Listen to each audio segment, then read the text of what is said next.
कौसल्या सुप्रजा रामपूर्वा सन्ध्या प्रवर्तते उत्तिष्ठ नरशार्दूला कर्तव्यं दैवमाह्निकम् कौसल्या सुप्रजा रामपूर्वा सन्ध्या प्रवर्तते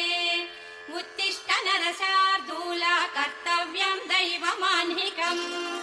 उत्तिष्ठोत्तिष्ठ गोविन्द उत्तिष्ठ गरुडध्वज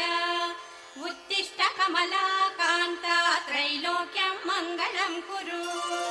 उत्तिष्ठोत्तिष्ठ गोविन्द उत्तिष्ठ गरुडध्वज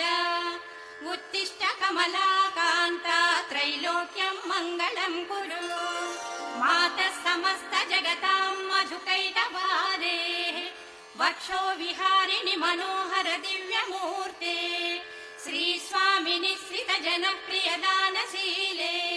श्री वेङ्कटेश दयिते तव सुप्रभातमरविन्दलोचने भवतु प्रसन्न मुखचन्द्र